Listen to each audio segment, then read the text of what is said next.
Alright guys, Touchcrabby back again today. Hope you're enjoying your day so far once again, and today we are going to talk about Skrapz and Wuskin, the twins at the London Royal Ravens, looking to, well, not necessarily retire, but not play this year Call of Duty action because they are not going to get a team as it looks right now for the 2021 season. All could change, but definitely a very surprising turn of events. These two guys were the lifeblood, you could argue, of that London Royal Ravens squad, not just from the fan perspective and building a brand, but also from the actual playing side. These were the guys who were putting up the majority of the numbers, but we're going to talk about today exactly why they might have been dropped from the team, what their future looks like, and what potential teams could still get them given there's a couple of days until the 2021 season officially opens on Monday. And if that's the case, well, there's still time behind the scenes for these guys to potentially get on a squad if teams are looking for them, but it is looking slimmer and slimmer by the day for sure. Remarkable situation, quite frankly. Like if you guys enjoyed the video, subscribe if you are new as always. I would greatly appreciate it. Couple of things to go for before we get into this. This came out from Tom Henderson. He's been talking a lot about this new Black Ops Cold War game.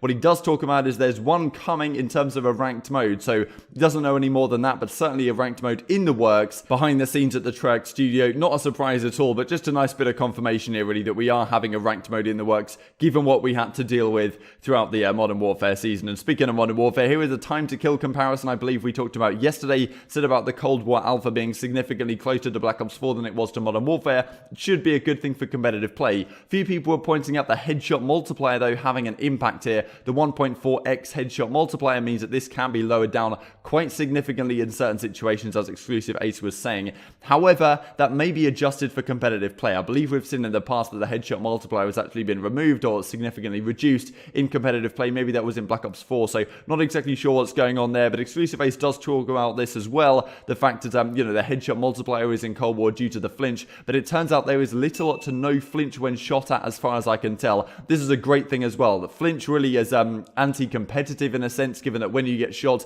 if your gun flinches up to the sky, it can often allow the person who shoots second to get a lucky headshot in the sense of like they're getting shot at, their gun flinches up to the head and they get a 1.4x headshot multiplier kill, and then it like screws you over for hitting the first bullet in a sense. That's not ideal for competitive play. What Exclusive Ace is saying here is that that's actually, it's looking really, really good for competitive in this sense, and maybe if they were to reduce the headshot multiplier again in competitive play, that would be even better, right? And I'm sure the developers are going to be potentially on board with something like that, because they certainly do listen to the professional players. Some of the guys over at Treyarch are very, very in tune with competitive, and I know some of the pros are very excited about the possibilities for this year's Call of Duty action. Let's talk then about Skrapz and Wuskin. Skrapz says this a couple of days ago: got my P1 visa until the end of next year and willing to relocate anywhere in the US. Me and Wuskin would love to stay as a team or two, but if he gets a better offer, is willing to split. It is what it is, and we'll show what is next on Cold War. This was a few days ago here on the 9th of September. Wuskin then followed up with this. We talked about this Assault situation a couple of days ago, where Assault was saying that Wuskin didn't have the drive, the passion. He was playing too much Warzone, skipping scrims because of it. This is a very interesting conversation, because I'm sure the London team was pushing these guys to play Warzone in terms of growing the brand, because they did the Royal Ruckus and all of these kind of things. I'm pretty sure Skrapz and Wuskin were incentivized to play Warzone to some degree, and now they're saying that, okay, that incentive maybe cost them a job, right? And he's going to talk in a second here about the behind the scenes. The situation is more complex behind the scenes than we can see here on the surface. So Wuskin says, dirt on my name for putting in more time than anyone else just playing Warzone and competitive play. It's crazy. That rumor has probably cost me a starting spot for Season 2 in the CDL. I really cannot believe it, as we talked about at the time. This was another tweet thread here. Don't say I didn't care when I was the only one who cared, you fool. Assault on Skrapz and Wuskin situation. There's a reason they are off London and don't have offers. They don't take their job serious and chalked scrims to play Warzone all the time and only care about how good they play. So Assault talking about this rumor that's going around behind the scenes, and Assault replying to this saying, to Wuskin, be careful what you say, because a lot of people believe what I have said here on the Reddit. And that may be the case, that's gone to team owners, and team owners think that Wuskin and Skrapz, they only play for KD, they only play for themselves, they're not necessarily willing to put in the time. And Wuskin and Skrapz certainly wouldn't say that's the case, but maybe there is an element of truth in that, right? And you could look at the London Royal Ravens, for example, and you could say like, okay, why are Skrapz and Wuskin being released off this team in theory? You look at a guy like Dylan CoD, who's rumoured to be coming back into the team. Certainly you want to keep him, and I can understand keeping Shawnee because he was great at the end of the season. Very easy guy to work with, great teammate, and also he was on a relatively low salaried contract, I imagine, because he was a substitute on the team earlier in the season, so it was much easier for them to re-sign. But the question around why would you release Skrapz and Wuskin is a very interesting one, to be honest, given they were like the faces of the team, and you would imagine the better players on the team. So definitely an interesting question, and it does pose the question as to whether Assault is actually hitting on some grain of truth in all this. We're going to go through another few tweets first. Skrapz says, my email is this: if we get something sorted, it's all good. If we don't get something sorted, it's all good. We'll probably just take the year off and stream. I mean, maybe when expansion teams come into play, then Skrapz and co could get back in the game, as long as they're, continuing around the Call of Duty stuff. But it's tough if you take a year off to keep your stock up to where it could be. Wuskin then says, when I go full time with the streaming stuff, we're going to do it proper. Believe me, when I get home, it's going to be different. Trust me, I cannot wait. And a few replies to this one: I will not be playing next year, and I never ever thought I'd be thinking like that, especially after this year went, especially at the start of the year how it went. And we'll have a look at some of the statistics, I suppose, that Wuskin was putting up this season right at the start, especially how good he was with the sniper. I have been pushed out, bro, he says in reply to this one. So saying he's been pushed out of his team, pushed out of the scene, really, maybe by what Assault has been saying behind the scenes and all of that kind of stuff. We get these replies as well: bro, I just got dropped and left with nothing after building it. How can I tell myself this won't happen again to me? It's super backwards. So yeah, I really do feel for these guys. I'd rather take my chances on streaming after what I went through this year, bro. Believe me, behind closed doors, it is a different world. So courtesy of Kambo, and these are some of the statistics we saw from the London squad this season. This is just overall kills, overall deaths, overall KD for the season. And Wuskin, one of the best snipers, if not the best sniper in the league.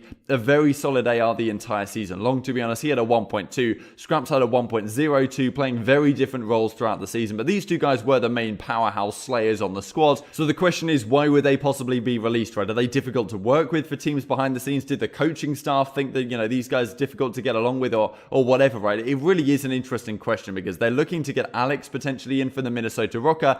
And you could say in theory, okay, you get Alex in, you keep Dylan on the team, you have Skrapz as your flex, Wuskin as your main AR. That looks like a great team on paper. So the fact that that isn't happening is really interesting, right? And the fact that they're keeping Shawnee instead of these guys is also a big question mark. And I'm not exactly sure why that's the case, but the London guys must have their reasons for it, right? But Wuskin clearly very frustrated that he's been playing Warzone a fair bit, also practicing, and I imagine the team has been pushing him to play Warzone, and all of a sudden he feels like he's been pushed out because of it. And as I say, if he does end up taking the year off competing, how easy is it to get back into a starting lineup next season with all the amateur guys coming up and clapping at your heels? I suppose it's a very, very difficult thing to do. And if these guys don't play this season, it really does pose the question as to whether these guys ever come back into the CDL, because, well, CDL careers do not last particularly long. Skrapz and Wuskins may have only lasted a few years at this point, and it may be the end of their career. I mean, as crazy as it is to say, we may never see these guys in like a CDL jersey ever again on the main stage, despite what they represented for the London brand this season. And as these guys are saying, that we built this brand, and now they're getting rid of us in a sense by playing all this Warzone stuff, and it's just a crazy situation, and you do feel bad for them for sure if this is how it does turn out. I suppose the question to be asked then is, where could these guys potentially go if there is still a spot in the league? A lot of these teams are set in stone. We talked earlier today about the Surge and LAG potential rumors, but Gorillas, Minnesota Rocker, a lot of these guys seem to have their main AR set in, and it's difficult if you're a guy like Wuskin, right, to get a spot as a main assault rifle. Like, what teams need a main AR? You're looking at maybe Paris, and you're thinking, okay, like, they're not sure right now. They've got Pred and Hydra, possibly. We want Dens maybe staying on the team. Wuskin could be better AR than Dens. That's certainly a possibility. He doesn't have the experience with this squad and with the coaching stuff and all that kind of stuff. You look at Ultra, like, they don't really need a main AR. Like, they've also got Insight as the substitute, and you don't typically want to bring in a main AR as your substitute, to be honest, because then it means that you can only really trade that player for one particular role. Like, let's say you bring in Wuskin as the substitute for like LAG or something strange like that. The only player he's ever going to be replacing is Assault, right, on the team, I suppose, and that doesn't create the ideal environment. Skrapz maybe has some more opportunities, given he's a great slayer and he can play a number of different roles. He can use an SMG, can use an AR, so that's definitely possible possible he finds a slot as a substitute somewhere, and if that does happen, maybe he does come back right at some point in a future season, or maybe things don't go well with the team and he gets back into the lineup. Honestly, it's probably more difficult for Wuskin than it is for Skrapz, because being a main assault rifle that's not in the top 12 in the league, I'm not saying he's not a top 12 assault rifle. I think he can quite easily be a top 12 assault rifle. I think he's better than a number of these names you can see here playing the main AR role on this team. But the problem is, if you don't get into that like top 12 position in the league, I suppose, in terms of who the players or who the teams want to pick up, then all of a sudden you're in a very, very precarious position indeed, because no one wants to pick you up as a sub, as we just talked about, and probably just waiting at this point for expansion and doing his best to get that one. Haggy does say in reply, he says, not at the very least competing in challenges is not a good play. I highly recommend you dig deep and find it in yourselves to compete while doing that content. We shall see what the future holds, Haggy. Thank you for the advice. That's effectively what Parasite has done, which is definitely a good idea, because if you don't compete in challenges and you don't like maintain your stock in that sense, your potential for next season is pretty much going down the pan entirely. Wuskin, just to finish it off with, then says this, ain't it crazy that if I didn't put in the time to stream this year, I would be going back to my old life. Not even on a team, like going back home and working wherever. Thanks to the people that support me. That is all I'll say. Minor setback, Whiskey. We are chilling. Dr. Disrespect, there was a rumor about him potentially having like a San Diego CoD team for something like that with the expansion stuff. Maybe we'll talk about that another day. But he says, CoD team her, let's run it, boss. And Wuskin, of course, waiting for that expansion next year. And if he wants to keep his opportunities open, probably going to have to go through the challenges scene this year, which is going to be a very competitive one for sure. Intrigued to hear your thoughts in the comment section below. Like if you guys enjoyed the video, subscribe if you are new as always. Why would London Royal Ravens drop these guys, given that they were the lifeblood of the team, I suppose, and the biggest names and the biggest brands on the squad? What will they do going forwards? Will we ever see them in the CDL again? It'd be crazy if we didn't, but it's honestly not out of the question as it stands right now. Thanks for watching as always. I'll see you next time.